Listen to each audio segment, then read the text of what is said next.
இயேசுவின் பிறப்பு ஆனந்தத்தை தருகிறதா, அச்சுறுத்தலை தருகிறதா? சிந்திக்க போகிறோம். என்னது? இயேசுடைய பிறப்பு ஆனந்தமா, அச்சத்தை நமக்குள் உண்டு பண்ணுகின்ற அல்லது அச்சத்தை நமக்குள் விளைவிக்கின்றதா? வேறொரு விதத்தில் சொல்லணுமா, இயேசுவின் பிறப்பு நமக்கு பலமா அல்லது பயமா?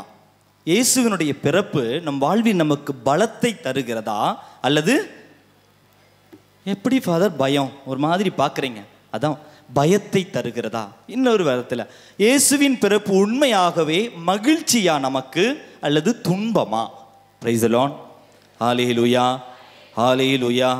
கொஞ்சம் நம்பிக்கையோடு போகும்போது பயத்தோட, அச்சத்தோட, துன்பத்தோட போகணுமா? அன்புக்குரியவர்களே, இயேசுவினுடைய பிறப்பு செய்தி 4 நற்செய்திகளிலும் இல்லை.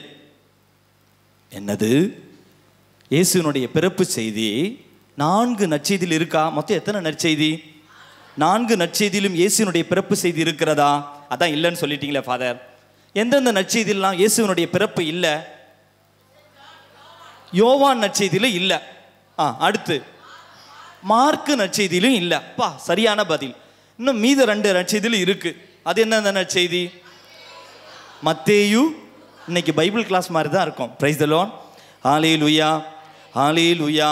அப்போ யோவான் நற்செய்தியிலும் மார்க்கு நற்செய்தியிலும் இயேசுவின் பிறப்பு இல்லை. ஏன் இல்லை? மார்க்கில் மினிஸ்ட்ரி நேரடியாக இயேசுவினுடைய, நீங்கள் சொன்னதுனால நான் சொல்லும், திருமுழுக்கு யோவானை பற்றி தான் ஆரம்பிப்பார். உடனே இயேசுவின் திருமுழுக்கு பெறுவதை பற்றி மார்க்கு நற்செய்தியை சொல்வார். உடனே அவருடைய கலிலேயாவில் அவருடைய பணி 3 ஆண்டுகள் பணிகள் மட்டும்தான் மார்க்கு நற்செய்தியில் இருக்கும். காரணம் என்ன? காரணம் என்ன வந்தா எங்களுக்கு என்ன? ஏன்னா முதல்ல மார்க்கு நற்செய்தி எழுதப்பட்டது. இயேசு இறந்தவுடன், அவர் உயிர்த்தவுடன் இயேசுவினுடைய பணிகளை பற்றி முதலில் எழுதியவர் மத்தேயு தான். முதல்ல கிடக்குது பைபிள்ல. ஆனா முதல்ல எந்த நற்செய்தி எழுதப்பட்டது? மார்க்கு நற்செய்தி. அதனால அவருக்கு என்ன சொல்லணும்னா, உயிர்த்தாண்டவரை வைத்துதான் எல்லா நற்செய்தியாளர்களும் விவிலியத்தை நற்செய்தி எழுதுறாங்க. கவனிக்கிறீங்களா? இயேசு கூட இருக்கும்போது, குழந்தை இயேசு பிறக்கும் பொழுதே இயேசு பிறந்து விட்டார், இயேசு நடக்கும்போது இயேசு நடந்தார், அப்படி நற்செய்தி எழுதல. மாறாக இயேசு பிறந்து வாழ்ந்து அவர் இறக்கும் வரை அவர் தான் மீட்பர் என்று பலரால், ஏன் நம்ம 12 பேருக்கு புரியல, தெரியல. அவரது உயிர்ப்பை பார்த்த உடனே தான் இவர்கள் கண்கள் திறக்கிறது, இவர்தான் மீட்பர் என்று வானதூதர் பிறப்பில் சொன்னது இறந்து உயிர்த்த பின்புதான் யார் புரிந்து கொள்கிறார்கள்? ஃபர்ஸ்ட் நம்ம ஆளுங்களே புரிந்து கொள்கிறார்கள். அப்ப இயேசுவினுடைய உயிர்ப்பு தான் ஐ ஓப்பனர். அவங்க கண்ணு திறந்துச்சு. இயேசு உண்மையில் ஒரு இறைமகன் என்பதை அவர்கள் உணர்ந்தார்கள், அனுபவித்தார்கள், உயிர் தாண்டவரை பார்த்தாங்க. Price the Lord. அப்போ பார்த்த உடனே ஏன் ஃபாதர் எழுதல? அவங்களுக்கு டைம் கிடைக்கல. அவங்க என்ன வேலை? இயேசு இந்த உயிர்த்த செய்தியை 4 பேர்ட்ட போய் சொல்ல வேண்டும் என்ற மகிழ்ச்சியில் அவர்கள் ஓடி திரிந்து இறைவார்த்தையை அறிவித்தார்கள். அப்படி இருக்கிற பொழுது மார்க்கு நற்செய்தியாளர் தான் முதலில் இயேசுவினுடைய வாழ்க்கை வரலாறு எழுதும் பொழுது ரொம்ப சின்ன ஒரு நற்செய்தினா யாருடைய நற்செய்தி? மார்க்கு.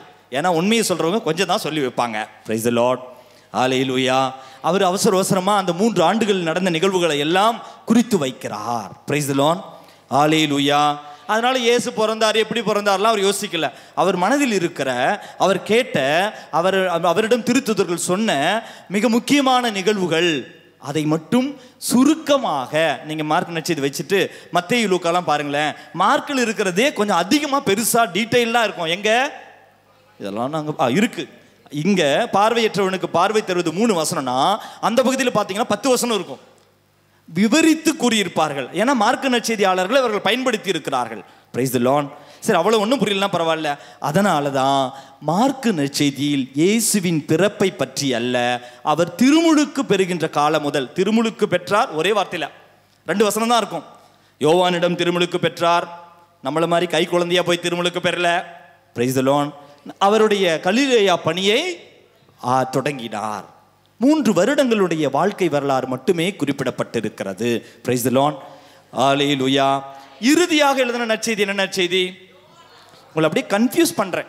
அப்ப யோவான் நற்செய்தி ஏறக்குறைய 1 நூற்றாண்டின் இறுதி பகுதியில், இது 58 60 காலங்களில் மார்க்கு நற்செய்தி என்றால் இயேசு பிறந்து 60ஆவது ஆண்டு, 58, 60, 55 60 ஆண்டுகளில் என்றால், யோவான் நற்செய்தி 95 சொல்லுவாங்க, ஏறக்குறைய 1ஆம் ஆண்டின் இறுதி பகுதியில்.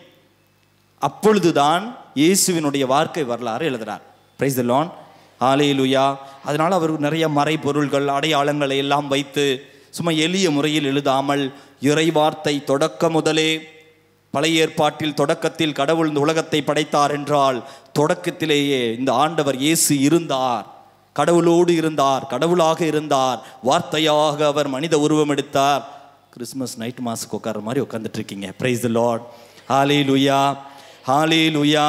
அப்போ இப்படி விவரித்து, ஆனால் இயேசுவின் பிறப்பை சிறிய நிகழ்வாகல்ல, அடையாளம் வாயிலாக கடவுளாக இருந்தவர், வார்த்தை வடிவில் இருந்தவர், வார்த்தை மனித உருவமானார், நம்மிடையே குடிகொண்டார் என்பதை வெளிப்படுத்துகிறார். அதனால அவர் பெரிய பிறப்பையொட்டிய நிகழ்ச்சிகளை எல்லாம் எழுதி வைக்கல.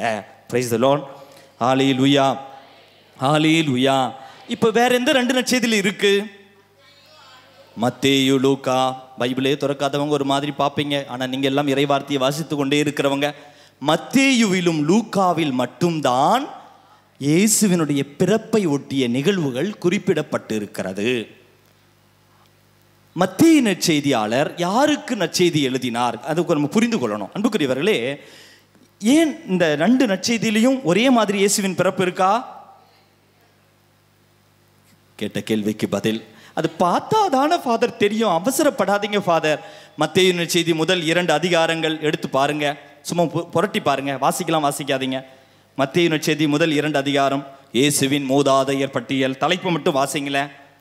இயேசுவின் மூதாதையர் பட்டியல், இயேசுவின் பிறப்பு, ஞானிகள் வருகை, எகிப்துக்கு தப்பி ஓடுதல், குழந்தைகளின் படுகொலை, இன்னும் எகிப்திலிருந்து திரும்பி வருதல். இதுதான் முதல் 2 அதிகாரத்தினுடைய தலைப்பு. அப்படியே லூக்கா நற்செய்திக்கு வாங்க. பைபிள் எடுத்துட்டு வந்திருக்கலாமோ? அப்படின்னா தியானத்துக்கு பைபிள் எடுத்துட்டு வரலன்னா லூக்கா நற்செய்தி எடுத்து வாசிங்க. அர்ப்பணம், குழந்தை பருவ நிகழ்ச்சி, யோவான் பிறப்பை பற்றி முன்னறிவித்தல், பிறப்பை பற்றி முன்னறிவித்தல், இயேசுவின் பிறப்பு முன்னறிவிப்பு, கொஞ்சம் கூட எலாபரேட்டிவா. மரியா எலிசபெத்தை சந்திக்கிறார், மரியாவின் பாடல், திருமுழுக்கு யோவானின் பிறப்பு, செக்கரியாவின் பாடல், இயேசுவின் பிறப்பு, இடையர்களும் வானதூதர்களும், இயேசுவை கோவிலில் அர்ப்பணித்தல், கோவிலில் சிறுவன் இயேசு. இந்த 2 தலைப்பு மத்தேயு நற்செய்திக்கும் லூக்கா நற்செய்திக்கும் ஏதாவது பொறுத்து இருக்கிற மாதிரி தெரியுதா?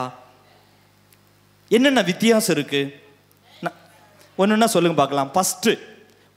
ஃபர்ஸ்ட் வித்தியாசம், மூதாதையர் பட்டியலில் தொடங்குறார். யாரு? மத்தேயு. அவர் எப்படி தொடங்குவார் தெரியுமா?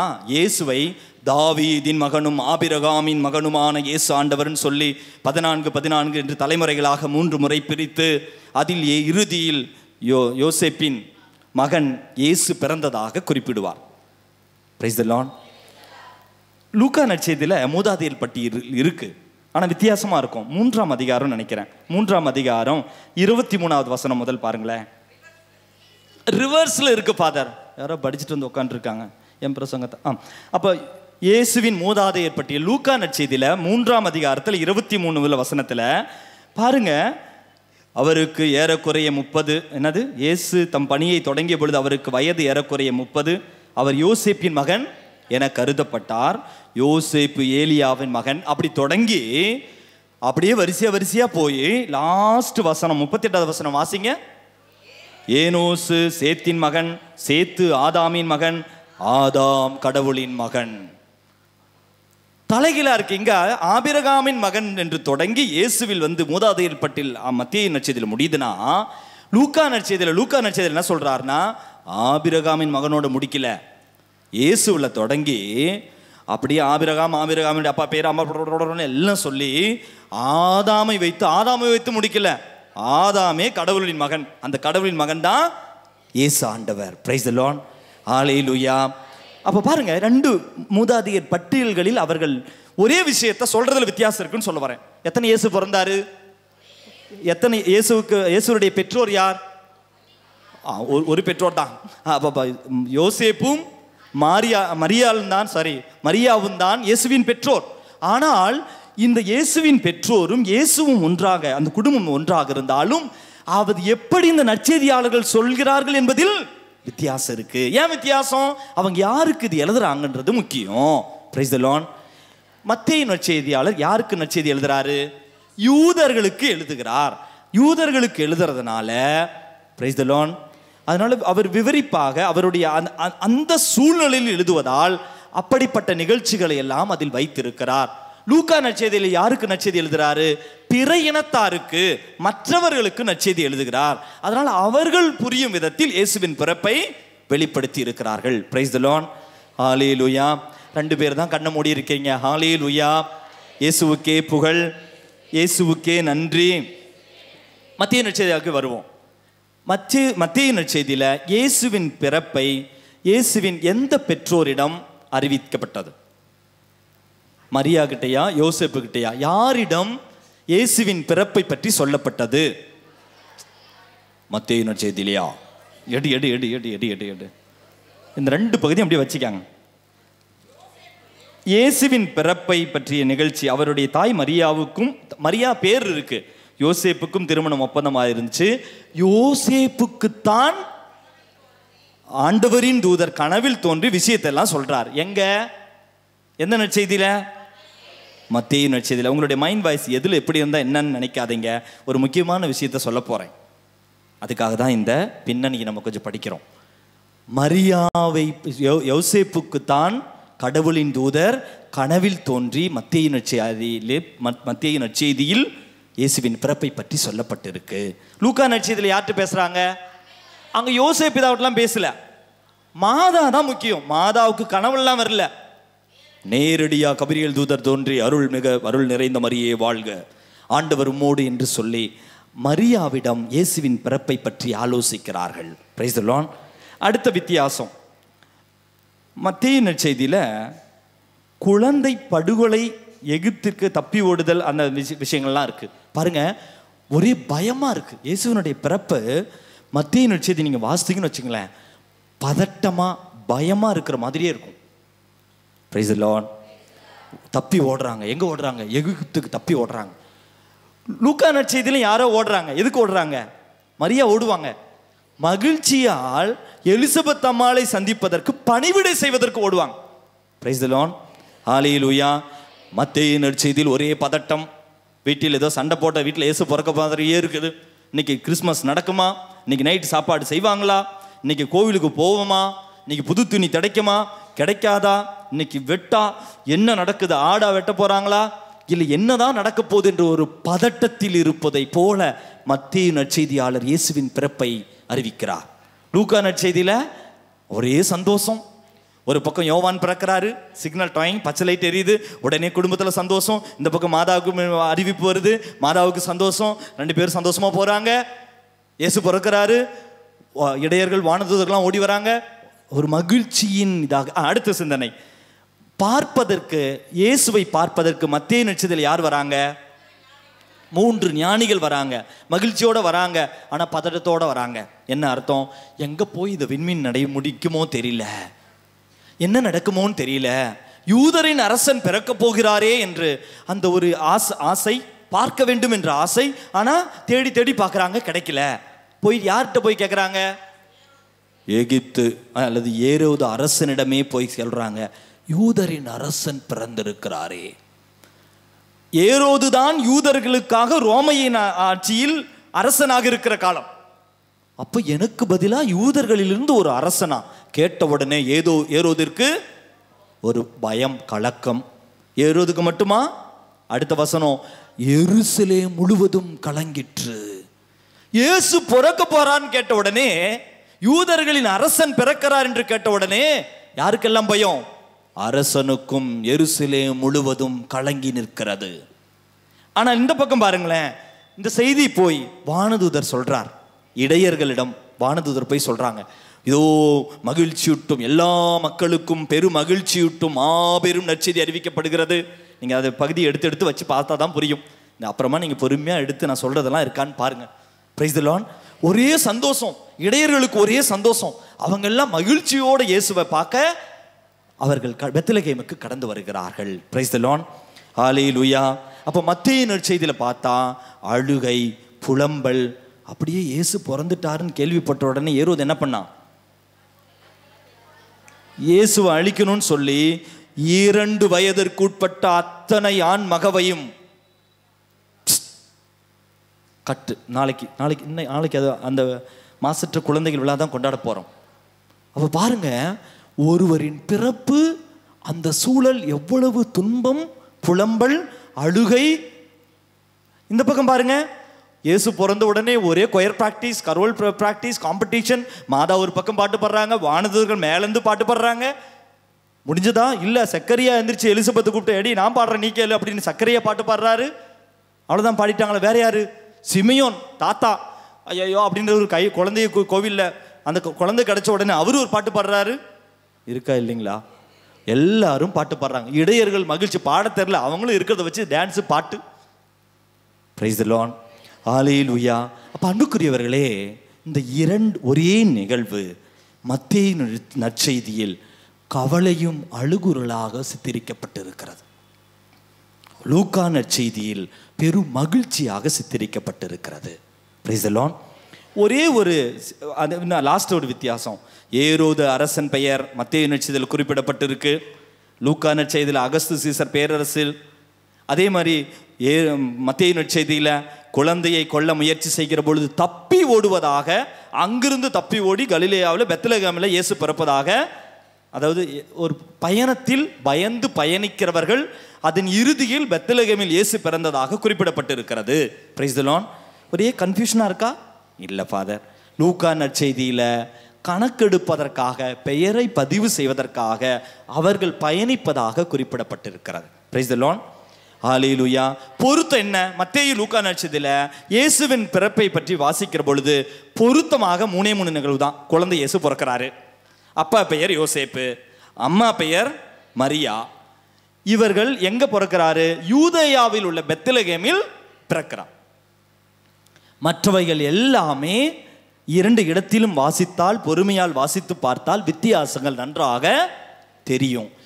மத்தேயு நற்செய்தியில் யூதேயாவில் பெத்லகேமில் பிறக்கிறார்னு போட்டுட்டு அப்புறம் தப்பி ஓடி எங்க போறதுன்னு தெரியாம கலிலேயாவில் நாசரேத்துக்கு போனதாக குறிப்பிடப்பட்டிருக்கிறது. லூக்கா நற்செய்தியில் கலிலேயாவில் நாசரேத்தில் இருந்த இயேசு யோசேப்பும் மரியாவும் பெயரை பதிவு செய்வதற்காக அவர்களே யூதேயாவில் உள்ள பெத்லகேமில் கடந்து சென்றார்கள் என்று குறிப்பிடப்பட்டிருக்கிறது. இதுக்குள்ள அவங்க அப்படியே பாதி மயக்கத்தில் அப்படியே ஒரு மாதிரி இருப்பீங்க. Praise the lord. ஹல்லேலூயா. இயேசுவுக்கே புகழ். கரமுயர்த்தி குரல் எழுப்பி சொல்வோமா? ஹல்லேலூயா. இந்த சிந்தனை இப்ப சொன்னது என்னுடைய ஒரே சிந்தனை என்னன்னா, லூக்கா நற்செய்தியில் இயேசுவின் பிறப்பு மகிழ்ச்சியை தருவதாக குறிப்பிடப்பட்டிருக்கிறது. மத்தேயு நற்செய்தியில் இயேசுவின் பிறப்பே அழுகையும் பேரச்சமும் பதற்றமும் நிறைந்த ஒன்றாக வாசித்தால் நமக்கு புரியும். நம்ம வாழ்க்கையிலையும் இந்த மிக்ஸ்டு அனுபவம் இருக்கு. இப்போ நீங்க நினைக்கிறீங்களா, லாஸ்ட் கிறிஸ்மஸ் 2 நாளைக்கு முன்னாடி கொண்டாடணும், எல்லார் வீட்லையும் ஒரே சந்தோஷமா இருந்துச்சு நினைக்கிறீங்களா? எங்க ஃபாதர், எங்க வீட்டிலேயே சொல்ல முடியல. எல்லா வீட்லையும் ஒரே சந்தோஷம். எல்லார் வீட்லையும் நீங்க புது துணி எடுத்ததுனால, நீங்க லூக்கா நற்செய்தியாளர் கூட சேர்ந்ததுனால எல்லாரும் லூக்கா நற்செய்தியோட கூட இருக்காங்கன்னு நினைக்கிறீங்களா? எத்தனை வீட்டில் புது துணி இல்லாமல் கிறிஸ்துமஸ் கொண்டாடி இருக்காங்க தெரியுமா? எல்லா வீட்லையும் கரிசோறு தான் பண்ணாங்கன்னு நினைக்கிறீங்களா? ஊனோஸ், யாருக்கு தெரியும்? வெளியே சொல்லாமல் நீங்கள்லாம் நினைப்பீங்க, ஐயோ ஃபாதர் வேணா இன்னைக்கு கூப்பிட்டு இருக்கலாம். எங்க யாருமே கூப்பிடல. ஃபாதர் வேணா கூப்பிட்டு இருக்கலாம், ஒரு வாய் இன்னைக்கு தான் நல்லா சமைச்சிருக்கிறோம். எத்தனையோ பேர் தெரியாம இன்னைக்கு ஃபாதர் வந்துடக்கூடாதே அப்படின்னு யோசித்தவர்கள் இருப்பார்கள். இயேசுவின் பிறப்பு ஒரே வேளை மகிழ்ச்சி என்று தோன்றினாலும் இன்னொரு புறத்தில் துன்பங்களை சுமந்து கொண்டிருக்கிறவர்களும் உண்டு. Price the lord. ஹல்லேலூயா. வலதுகரம் உயர்த்தி குரல் எழுப்பி ஹல்லேலூயா. மகிழ்ச்சியானதை முதல்ல சொல்றேன். லூக்கா நற்செய்தியில் மகிழ்ச்சிக்கு காரணங்கள் என்னென்ன பாருங்களேன்.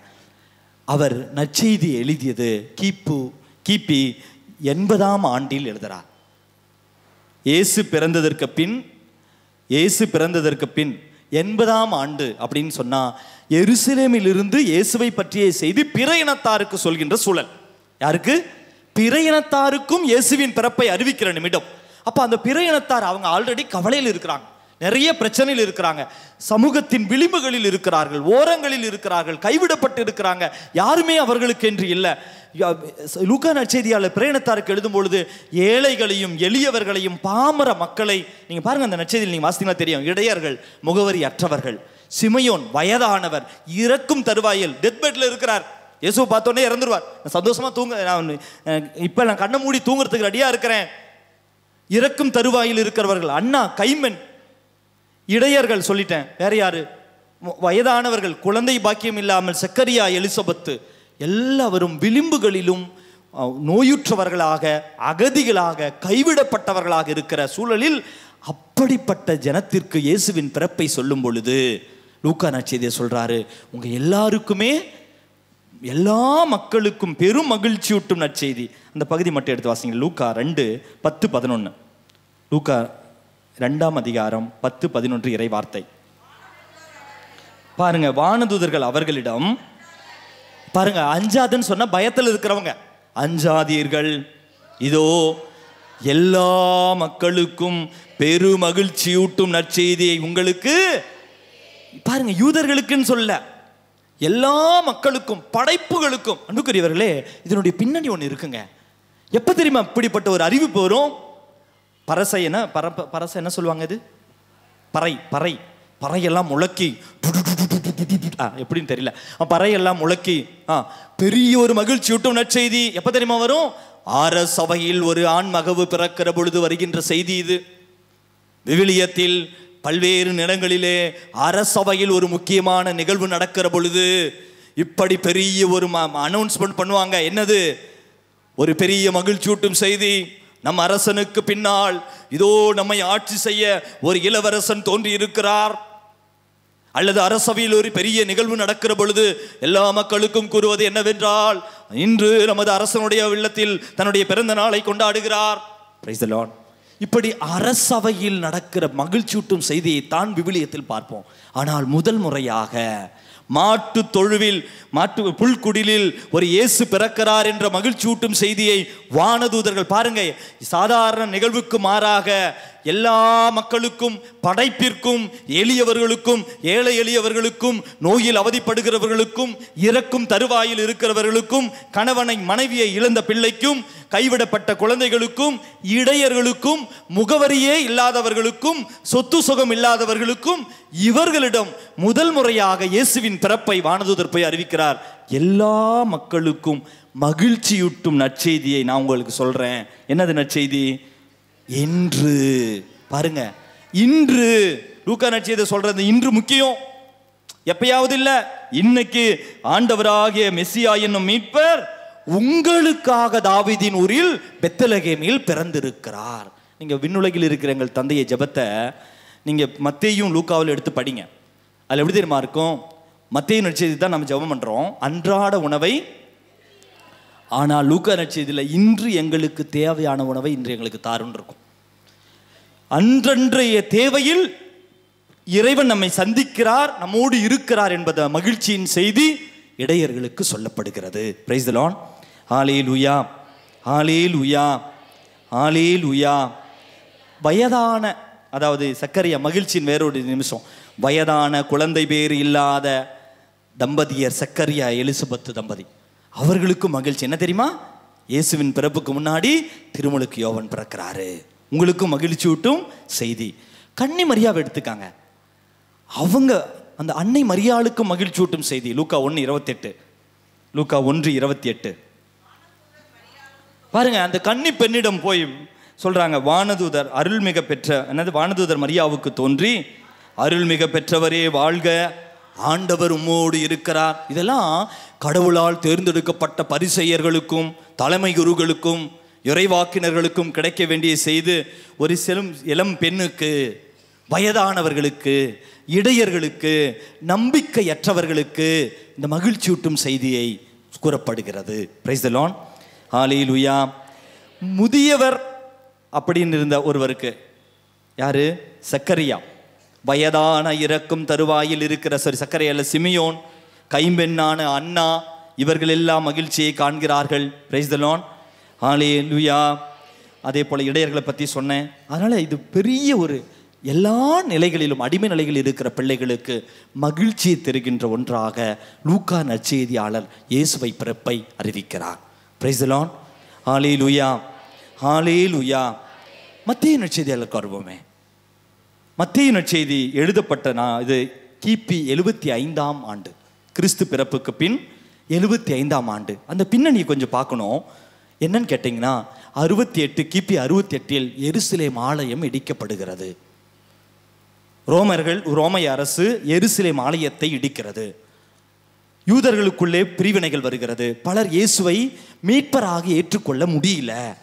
யூதர்கள் நினைத்தார்கள் இயேசு ஒரு பெரிய அரசராக வந்து ரோமையர்களை எல்லாம் அடித்து நெருக்கி சின்ன பின்னமாக்கிவிட்டு ஏதோ இந்த மண்ணுலகில் ஒரு பெரிய அரசை கட்டி எழுப்புவார் என்று நம்பிக்கையோடு இருந்த அவர்களுக்கு இயேசு இப்படி ஏழை எளியவராக பிறந்தார், அவர்தான் நம்மை மீட்பர் என்பதை ஏற்றுக்கொள்ள அவர்களால முடியல.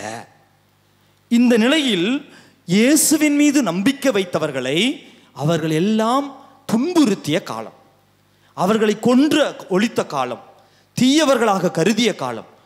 ஏறக்குறைய 68க்கு அடுத்த 55 68 70 நாள்லாம் நீரோ பேரரசன் ஆண்ட காலம் ரோமையை.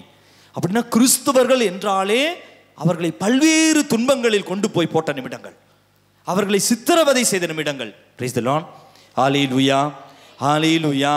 அன்புக்குரியவர்கள், இப்படி இயேசுவின் பெயரை சொன்னால் கூட துன்புறுகிற, அழிக்கப்படுகிற, கொலை செய்யப்பட்ட காலத்தில் மத்தேயு நற்செய்தியாளர் இந்த மக்களுக்கு தொடக்க கால திருஅவைக்கு இயேசுவின் பிறப்பை எழுதுறார்.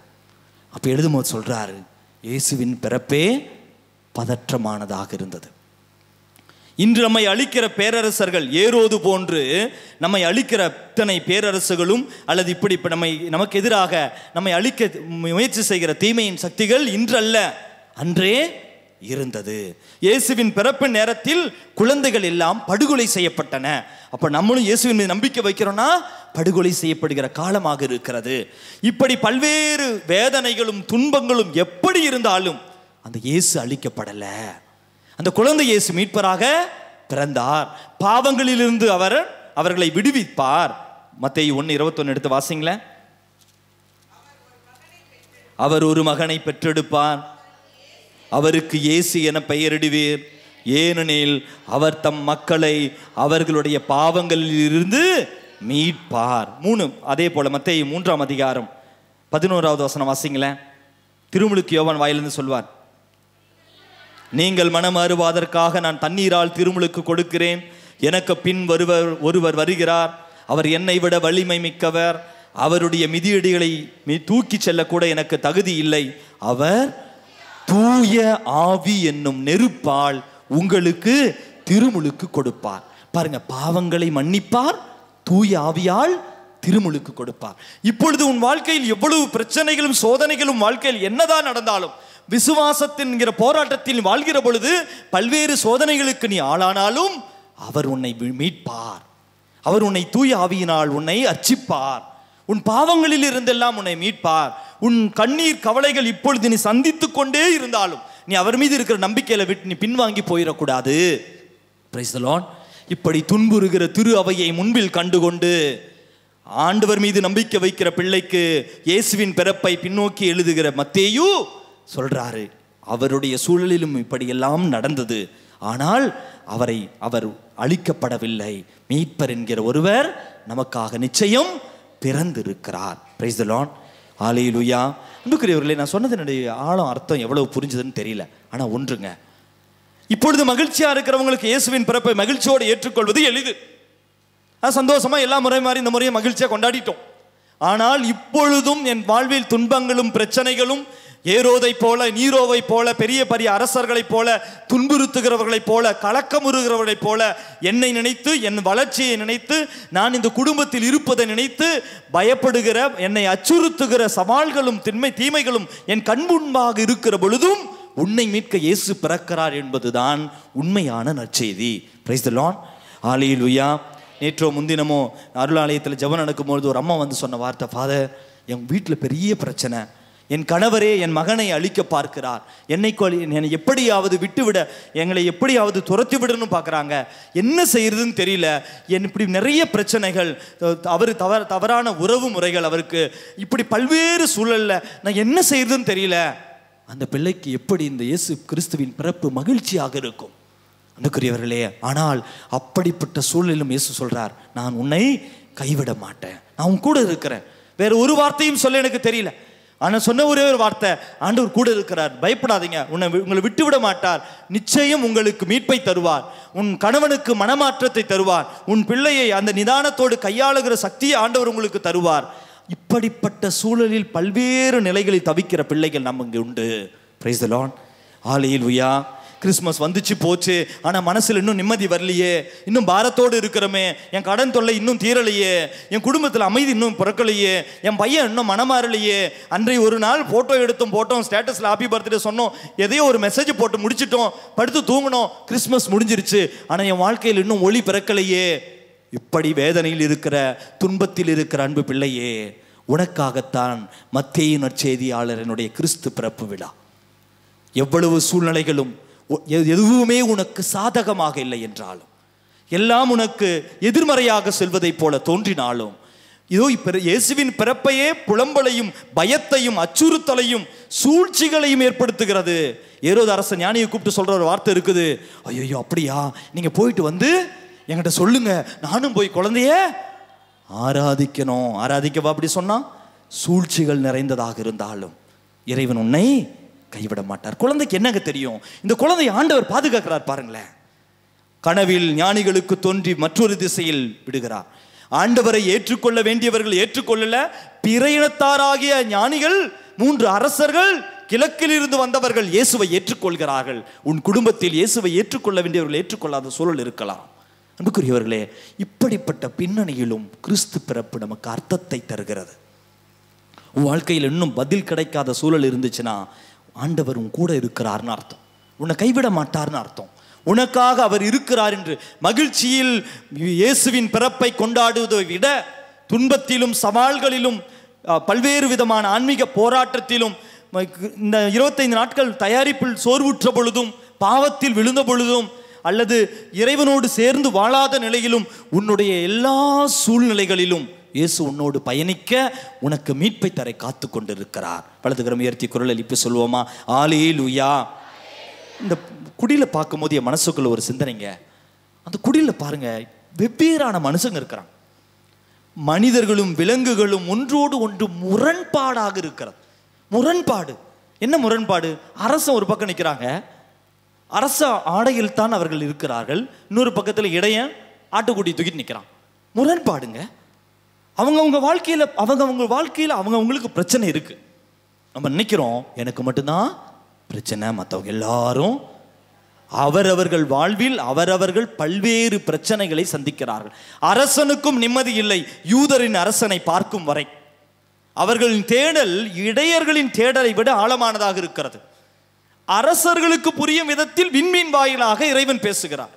இடையர்களுக்கு அது அதிகமாக புரியாது என்பதால் வானதூதர்களையே அனுப்பி அவர்களிடம் பேசுகிறார். மரியா ஒரு பக்கம், இது எப்படி நடக்கும்னு தெரியல, இதோ ஒன்று குழந்தை பிறந்திருக்குது, கடவுளுடைய மகன், ஆனால் இன்று பிறந்திருப்பது இதோ இந்த மாட்டு தொழுவில். இந்த பக்கத்தில் சூசையப்பர், இது எப்படி நடக்கும், என்ன நடக்குது? கனவில் மட்டும்தான் தோன்றினார். அவர் மனதிலும் பல்வேறு சிந்தனைகள் ஓடிக்கொண்டு இருக்கிறது. அங்கு இருக்கிற விலங்குகள், ஒட்டகம், ஆடு, மாடு, எதுவோ, இதெல்லாம் புனித பிரான்சிஸ் அசிசியார் இவைகள் எல்லாம் ஒன்று சேர்த்தார். இந்த ஒரு குடில் என்கிற அந்த அமைப்பை கொண்டு வந்தார். இவையெல்லாம் ஒன்று சேர்த்தார். ஆனால் நான் நினைக்கிறேன் அன்புக்குரியவர்களே, இயேசுவை பார்க்க வந்த இந்த ஒவ்வொரு மிருகமும் காயப்பட்ட மிருகம், காயப்பட்ட விலங்கு, ஏதாவது ஒரு விதத்தில் காயப்பட்டு உதறி தள்ளப்பட்ட ஆடும் மாடும் ஒட்டகமும் எது அங்கு இருக்கிறதோ, நீ எந்த நிலையில் எந்த சூழ்நிலையில் கிறிஸ்து பிறப்பு விழாவை வைத்தாலும் அதில் உள்ள ஒவ்வொரு ப்ராப்பர்ட்டிஸ் அல்லது பொருட்களோ நபர்களோ எல்லாம் ஏதோ ஒரு விதத்தில் காயப்பட்டவர்கள். Price the Lord. ஆனால் அவர்கள் ஒருவரை ஒருவர் பார்த்து பொறாமப்படல. அவர்களுடைய கண் எல்லாம் குழந்தை இயேசுவை மையப்படுத்தியதாக இருக்கிறது. இங்க வந்து இருக்கிற நீங்க எல்லாருமே இன்னைக்கு குடிலுங்க, குழந்தை இயேசு வச்சிருக்கிறோம். நம்ம எல்லாம் அந்த குடியில் இருக்கிற ப்ராப்பர்ட்டிஸுங்க. ஒரு சிலர் உயிரற்ற நிலைமையில் இருப்பீங்க. கல்லா, மண்ணா, கரடா, ஏதோ ஒன்று, விலங்கா இருக்கிறவங்க, எப்படியோ ஒன்று, பல்வேறு நிலைகளில் காயப்பட்டவர்கள் இருக்கலாம். அரசவையில் வந்தவர் போல கார்களில் வந்தவர்களும் இருக்கிறீங்க. வண்டியில், டூ வீலரில் வந்தவங்க, பஸ்ஸில் வந்தவங்க, நடந்து வந்தவங்க, பல்வேறு நிலைகளில் காயங்களை ஏற்படுத்தி எப்படியோ ஒன்று நான் ஆண்டவரை சந்திக்கணும், அவர் மீட்பு செய்தியை பார்க்க வேண்டும், குழந்தை இயேசுவின் அன்பை அனுபவிக்கணும்னு வந்திருக்கிறோம். நம்முடைய எண்ணம் எல்லாம் அடுத்திருப்பவர் அல்ல, பிறரை பக்கத்தில் இருப்பவர்களை ஒப்பிட்டு பார்க்க வரல. நம்முடைய கண்கள் எப்பொழுதும் குழந்தை இயேசுவையே நோக்கி கொண்டிருக்கிறது. அன்புக்குரியவர்களே, இப்படி குழந்தை இயேசுவின் மீது நம்பிக்கை வைக்கிற பிள்ளை, அவரை மட்டும் நம்புகிற பிள்ளைகளுக்கு அவர் நம்மை கைவிட மாட்டார். ஒரு சில நேரம் என்ன ஆகுதுன்னா, வந்த உடனே அரசனை பார்த்த உடனே இடையனுக்குள்ள ஒரு இது, பார் வந்திருக்கிறார் பார், நம்ம தான் வந்தோம், பரவாயில்ல, இவரெல்லாம் எங்க எதுக்கு வரணும். இயேசுவை கிடைக்க மாட்டாங்க, மனபாரத்தோட திரும்பி போயிருப்பாங்க அந்த இடையர்கள். அப்படி செய்திருந்தால் அன்புக்குரியவர்களே, என்ன இது, இந்த மாட்டு தொழுவத்தில் தான் இயேசு பிறக்கிறாரா? அவர்கள் அப்படி அரசர்கள் நினைத்திருந்தால் இயேசுவை சந்தித்திருக்க முடியாது. நம்முடைய பார்வை எப்பொழுதும் இயேசுவில் இருக்கணும். எவ்வளவு துன்பங்களும், அதான் சொல்றேனே, நம்ம ஒவ்வொருத்தரும் இங்க இருக்கிற நம்ம ஒவ்வொருவரும் பல்வேறு வேதனைகளை, சுமைகளை தாங்கி கொண்டிருக்கிற பிள்ளைகள். எல்லாருக்குள்ளேயும் காயங்கள் இருக்கு, வெளியே சொல்ல முடியாத பல்வேறு சூழல்களில் நம்ம வந்திருக்கலாம். ஆனால் இயேசு உங்களை விட மாட்டார். எது எவ்வளவு புலம்பலாக, கதறலாக தோன்றினாலும், இந்த ஆண்டுக்கு என்ன பேர் வச்சிருக்கிறாங்க, 2020-25க்கு இந்த ஜூபிலி, என்ன ஜூபிலி ஆண்டு? இந்த ஜூபிலி ஆண்டில் மையம் என்ன தெரியுமா? நம்மள என்ன சொல்லுவாங்க, பில்கிரிம்ஸ் ஆஃப் ஹோப், எதிர்நோக்கின் திருப்பயணிகள். இயேசுவின் மீது நம்பிக்கை அந்த பிறப்புங்க. ஜூபிலி என்றால் திருவையின் ஒரு மரபுங்க. 25 ஆண்டை கொண்டாடணும். இயேசுவின் ஒவ்வொரு 25 ஆண்டையும் கொண்டாடுவது திரு அவையினுடைய பெரிய ஒரு மரபு. அப்போ இயேசு பிறந்து 2000 ஆண்டுகள் கடந்து 25 ஆண்டு, 2025 ஆண்டு இயேசுவின் பிறப்பை தொடங்கி வைத்திருக்கிறோம் என்றால் இது நம்பிக்கையின் ஆண்டு. எதிர்நோக்கின் திருப்பயணிகளாக, யாரையும், எந்த கவலையையும், எதை பற்றியும் கவலைப்படாமல் இயேசுவை மட்டும் மனதில் கொண்டு பயணிக்கிறோம். பவுலடிகள் சொல்வார், என்னை சுற்றி இருக்கிற, என் மீது இருக்கிற சுமைகளை, பாவ கரைகளை எல்லாம் உதறி தள்ளிவிட்டு இயேசுவை இலக்காக வைத்துக்கொண்டு நான் பயணிப்பேன். Price the Lord. அவர் என்னில் கருவாக உருவாகும் வரை நான் வேதனையுறுகிறேன். என்ன நடந்தாலும் என்னில் இயேசு பிறக்க வேண்டும், நான் அல்ல என்னில் இயேசு என்று வரை என் வாழ்வில் அவரை நான் சொந்தமாக்க, அவராகவே நான் மாற வந்திருக்கிறேன். Price the lord. ஹல்லேலூயா. வலதுகரம் உயர்த்தி குரல் எழுப்பி சொல்வோமா, ஹல்லேலூயா. அப்போ நம் வாழ்க்கையில் எந்த நிலையில் இருந்தாலும், அதனால தான் சொன்னேன், Christmas brings joy and sorrows. இப்பொழுது ஆயராக இருக்கிற பீட்டர் அபீர் அவர்கள் எழுதிய அந்த ஒரு கட்டுரையின் மையப்படுத்தி இந்த மறைவுரையை நான் தொடங்கினேன். Christmas brings joys and sorrows. மகிழ்ச்சியையும் துன்பத்தையும் கிறிஸ்து பிறப்பு நமக்கு கொண்டு வருகிறது. ஆனால் அந்த துன்பங்கள் நம்மை ஒருபொழுதும் தளர்த்துவதில்லை, அவர் மீது உள்ள நம்பிக்கையில் வளர நமக்கு தூண்டுதலாக இருக்கிறது. Price the Lord. வலதுகரம் உயர்த்தி குரல் எழுப்பி சொல்வோமா, ஹல்லேலூயா, ஹல்லேலூயா, ஹல்லேலூயா.